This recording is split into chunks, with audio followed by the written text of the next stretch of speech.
अब देखो बच्चे, दूसरे चित्र में ये हाथियों का सरदार है और खरगोश जो दुखी थे वो अपना दुख हाथियों के सरदार के आगे व्यक्त करते हैं। उसका पैराग्राफ हम पीछे के पेज में समझते आते हैं। कैसे खरगोश अपनी समझदारी से हाथियों को ये जंगल से भगाते हैं, इसकी बात है हम समझते हैं। खरगोशों के सरदार ने एक उपाय सोचा। जो खरगोश के परिवार जमीन के अंदर दब जाते थे, तो ऐसे जो खरगोश का सरदार था, बड़ा नेता था, वो एक उपाय सोचता है। देखो क्या करता है। कुछ चुने हुए खरगोशों के साथ वह हाथियों के सरदार के पास गया। कुछ चुने हुए लगे जो खरगोश थे, उसमें से कुछ चुने हुए खरगोशों को लेकर वो हाथियों के सरदार के पास जाता है। कौन? तो खरगोश का सरदार।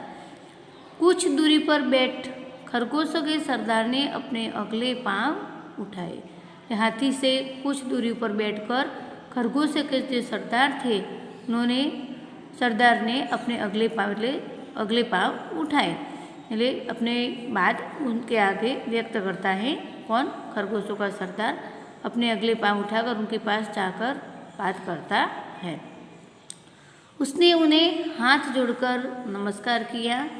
पहले तो खरगोशों के सरदार ने हाथियों को सरदार के हाथ जोड़कर नमस्कार किया और हाथी ने सूंड उठाकर नमस्कार का उत्तर दिया और हाथी ने भी अपने सूंड उठाकर अपने नमस्कार का जो उत्तर दिया खरगोशों को सरदार को।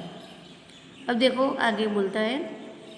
खरगोश सरदार बोला, हम चांद के भांजे हैं। यह उनकी एक युक्ति थी, कैसे समझदारी से हाथी से भगाते हैं। देखो, पर यहाँ हम चांद के भांजे हैं, तो भांजे किसको बोलते हैं? तो देखो, भांजा तो बहन का लड़का, जिसे भांजा बोलते हैं। देखो आगे, चांद में आप हमारे भाई बंधुओं को देख सकते हैं।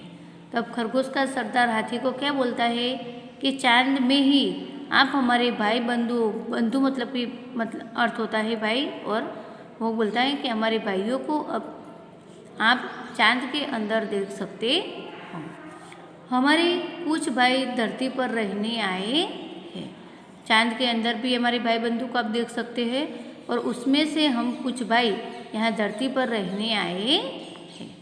देखो आगे का पैराग्राफ। ये खरगोशों का सरदार, ये हाथी और ये कुछ चुने हुए खरगोश वहाँ सरोवर के किनारे देखकर चांद को बताकर क्या करते हैं। देखो, मामा रोज सरोवर में आते हैं।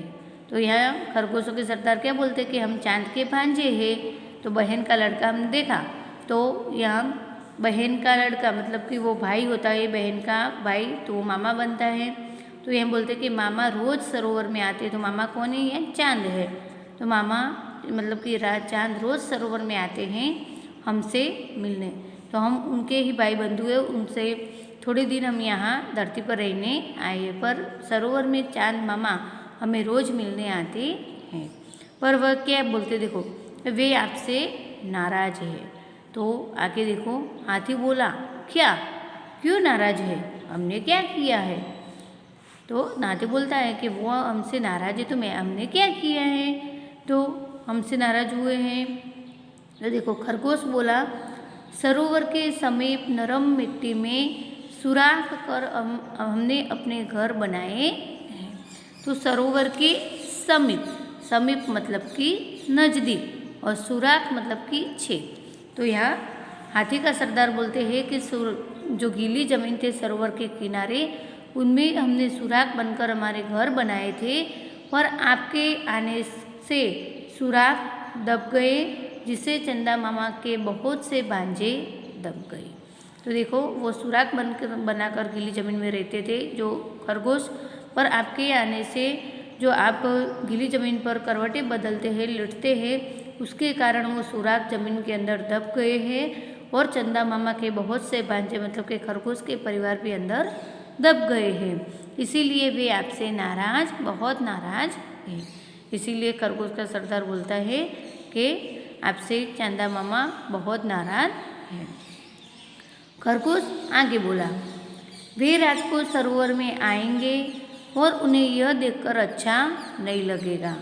चांदा मामा रात को सरोवर में आएंगे और ये देखेंगे कि खरगोश के परिवार जो सुराख बनाकर रहते थे तो वो हाथी के कारण दब गए हैं, तो उनको अच्छा नहीं लगेगा। अब आगे देखो क्या कहते हैं। रात हुई, पूर्णिमासी का चांद निकला। जो रात को चांद निकलता है और सरोवर के अंदर वो दिखता है, तो पहले तो हम देखते हैं कि पूर्णिमासी मतलब क्या।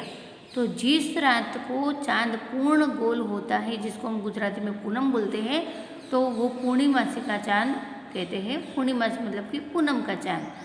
तो यहाँ देखो कि रात हुई और पूर्णिमासी का चांद निकला।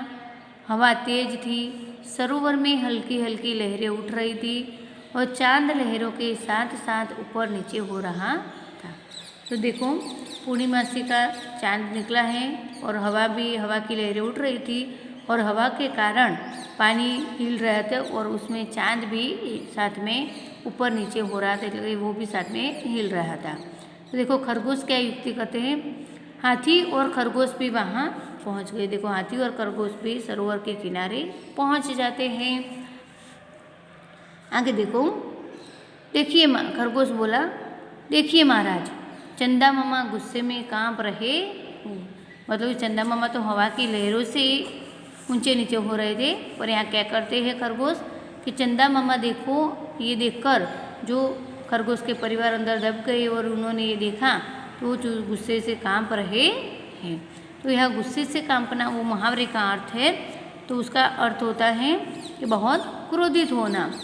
तो चंदा मामा आप पर बहुत क्रोधित हो रहे हैं, आप जल्दी यहाँ से दूर चले जाए। लगता है मामा बहुत नाराज हो रहे हैं कि आप यहाँ से जल्दी से इस वन से चले जाएं, नहीं तो चंदा मामा बहुत क्रोधित है और आपसे बहुत नाराज भी हो रहे हैं।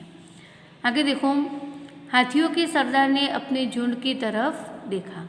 अब हाथियों का सरदार जो वहाँ आया था, उन्होंने अपने जो हाथियों का झुंड था उसकी तरफ देखता है और सभी डर गए थे। जो हाथी थे झुंड में वो भी सभी इस बात से डर जाते हैं। सरदार ने अपनी सूंड ऊपर उठाई, सभी हाथियों ने ऐसा ही किया। अब सरदार जैसा बोलता है, जैसा हाथियों का सरदार जैसे करता है, अपनी सूंड ऊपर उठाता है, तो सभी हाथियों भी अपनी सूंड ऊपर उठाते हैं। अब सरदार बोला, चमकते हुए चांद को हमारा नमस्कार, हम अपनी गलती मानते हुए आपसे क्षमा मांगते हैं। अब हाथियों का सरदार खरगोश की युक्ति जो थी उनसे डर जाते हैं और चांद को नमस्कार करते हैं और अपनी गलती की वहाँ क्षमा मांगते हैं। क्षमा मतलब कि माफ़ी। तो माफ़ी मांगते हैं चांद से, आप हमें क्षमा करें, हम अभी दूसरे जंगल में चले जाते हैं, अब ऐसा काम नहीं करेंगे जिससे दूसरों को तकलीफ हो। तो यहाँ हाथियों के सरदार से वो चंदा मामा से अपनी क्षमा मांग करके बोलते हैं कि हम अभी ही इस जंगल से चले जाते हैं और अब कभी ऐसा काम नहीं करेंगे जिससे दूसरों को तकलीफ हो। तो हमने देखा था कि गुस्से से कांपना तो क्रोधित होना। तो बच्चों यहाँ हमने खरगोश और हाथी की कहानी देखी, जैसे कैसे खरगोश ने अपनी युक्ति से, अपने उपाय से, अपनी समझदारी से हाथियों का झुंड को दूसरे जंगल में भगा देते हैं। तो ये कहानी हमने देखी। अब देखते हैं इसका अभ्यास और स्वाध्याय। और बच्चों आपको मैं होमवर्क में स्वाध्याय पोथी के अंदर ही पूर कर भेजूँगी, तो आपको नोट में कुछ होमवर्क करना नहीं है। और जो मैंने नोट में आपको शब्दार्थ और मुहावरे समझाए वो सब आपको तैयार करने हैं। ओके।